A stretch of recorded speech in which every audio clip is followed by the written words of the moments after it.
Muchos de los aparatos que potencian nuestra civilización tecnológica dependen de la relación fundamental entre el movimiento y dos propiedades básicas de la materia: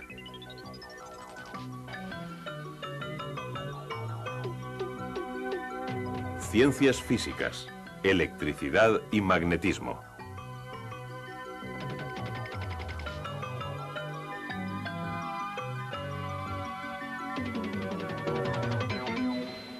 La corriente eléctrica produce luz y calor, pero su utilidad más importante es producir movimiento.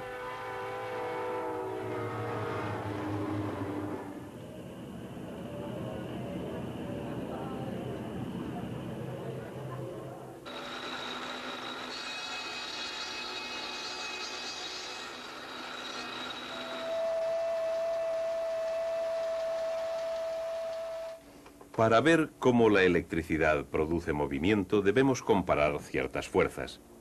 Fuerzas impulsadas por cargas eléctricas y fuerzas impulsadas por imán. Los polos norte y sur de un imán son los puntos de concentración del campo magnético que lo rodea.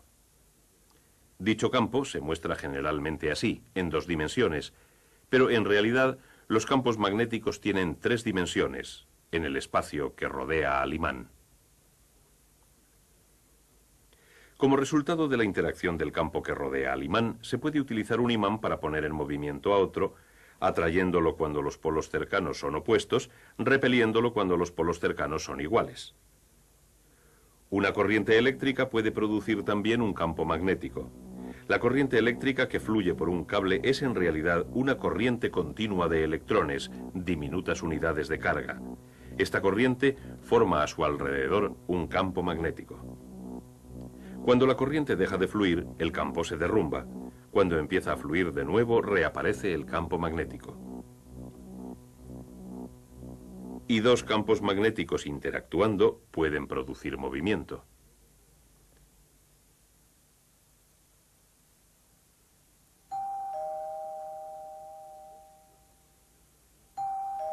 Los campos magnéticos que rodean a los imanes y cables cuando fluyen por ellos corrientes eléctricas se producen de distintas maneras.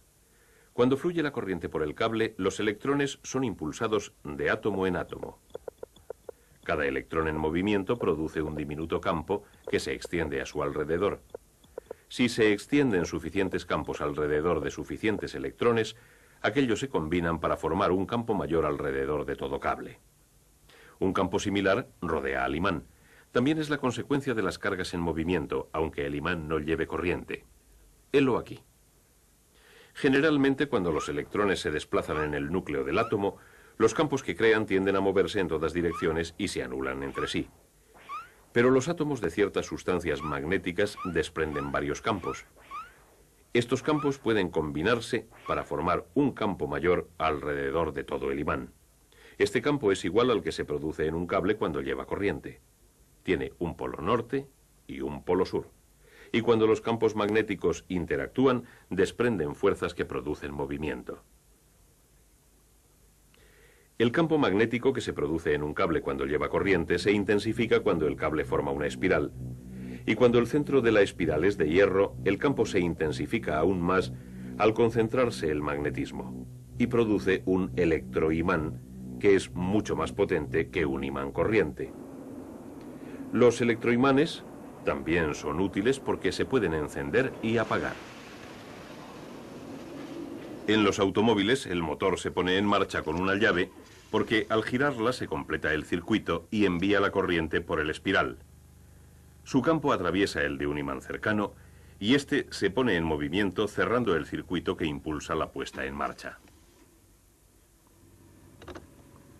En Japón, un tren experimental se eleva y es impulsado por una serie de electroimanes cuyos polos se repelen con los del tren.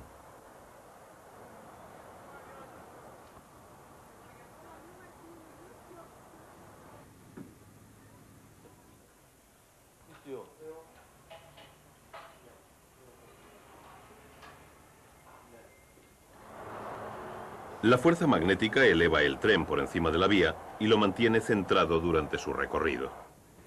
Esta fuerza magnética que mueve al tren produce movimiento en línea recta. Se trata de un movimiento lineal. Pero los motores eléctricos utilizan espirales o bobinados que llevan corriente, a la vez que imanes para producir movimiento giratorio. Las piezas más importantes de un motor son el imán y el espiral o bobinado. El imán suele tener forma de U. Uniendo los polos de esta manera se concentra el campo en el espacio que hay entre los dos. Cuando la corriente pasa por el espiral, este se convierte en electroimán. Si los polos norte y sur están junto a los mismos polos del imán, una fuerza los separa, volviendo el espiral hacia los polos opuestos del imán. Pero si se invierte la dirección de la corriente, cuando el espiral se desliza, es impulsado de nuevo. Esto ocurre porque al invertir la dirección de la corriente se invierten los polos del espiral. De nuevo, los polos iguales se repelen y mueven el espiral. Estos empujones se unen para formar un movimiento rotativo continuo mediante la continua inversión de la corriente en el espiral.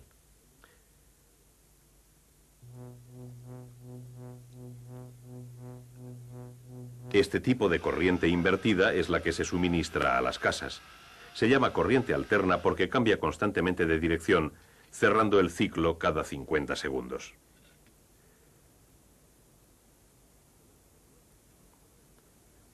Naturalmente, los motores también pueden funcionar con corriente continua, la clase de corriente que genera una batería. Luego, un aparato invierte la corriente del espiral y el efecto es el mismo. La relación entre electricidad, magnetismo y movimiento es tan íntima que dos de ellos producen el tercero.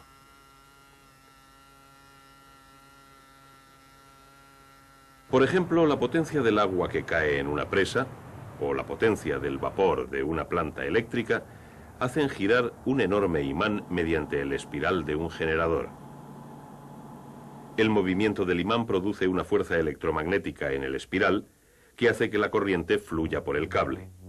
O sea, el movimiento y el magnetismo producen electricidad en el generador, mientras que la electricidad y el magnetismo producen el movimiento de un motor. La mayoría de los motores eléctricos dependen de la corriente que producen los generadores, y estos son los responsables de las enormes cantidades de energía eléctrica de que depende nuestro mundo tecnológico. Los generadores que proporcionan la mayoría de nuestras necesidades producen corriente alterna de la siguiente manera. Se montan dos argollas en el eje sobre el que gira el espiral. Las argollas toman contacto con dos escobillas de carbón o de cobre. Estas escobillas conectan las argollas a un circuito externo y cuando el espiral gira en el campo magnético, una mitad se mueve hacia arriba y la otra mitad hacia abajo. Esto produce una corriente de dirección única. Conforme va girando el espiral, la mitad que se movía hacia arriba ahora se mueve hacia abajo y la otra mitad también ha invertido su dirección. Este cambio de dirección invierte la dirección de la corriente y de esta inversión constante surge la corriente alterna.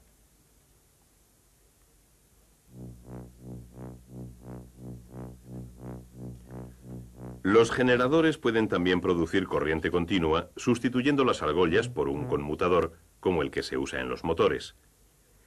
El conmutador y las escobillas invierten la dirección de la corriente justo cuando se está invirtiendo en el espiral.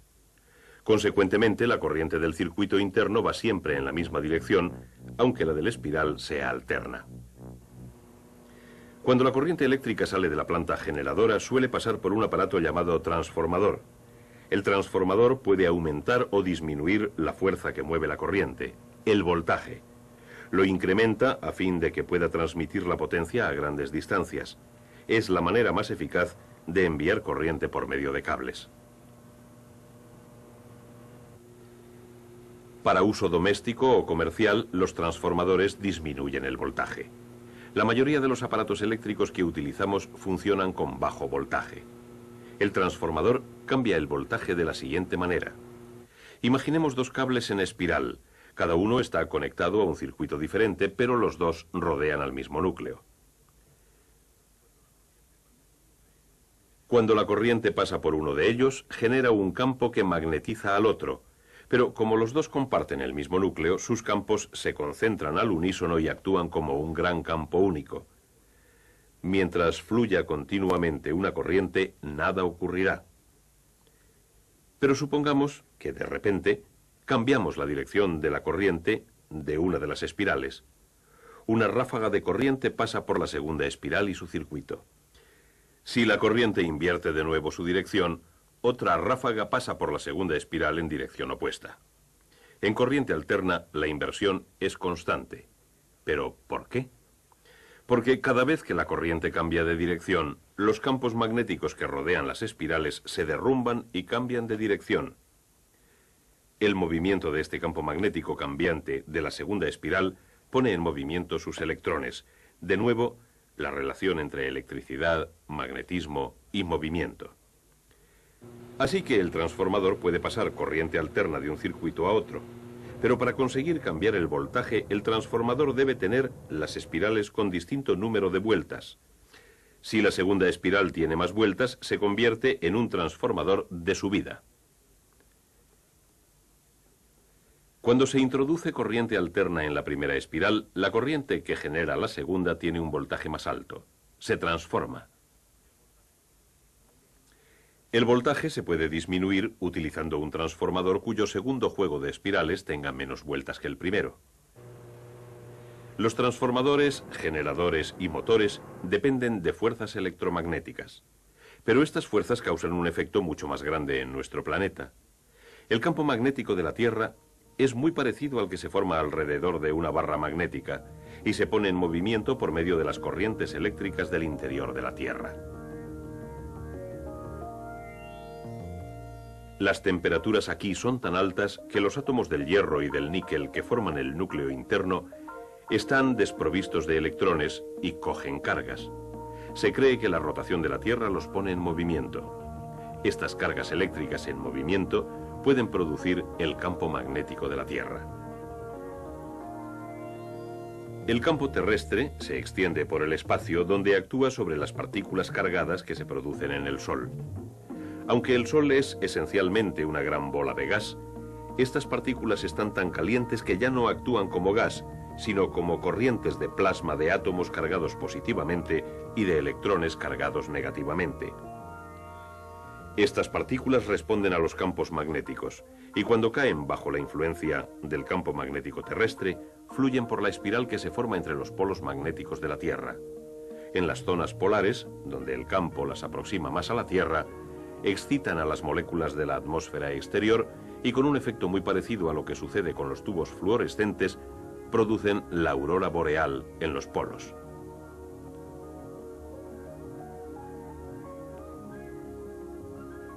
El color blanco verduzco lo producen los átomos del oxígeno, que también pueden crear una luz carmesí cuando el plasma tiene gran cantidad de energía. Los átomos de nitrógeno añaden franjas azules y violeta. La acción del campo magnético sobre el plasma tiene aplicación práctica en la investigación que intenta controlar el enorme calor de la fusión nuclear.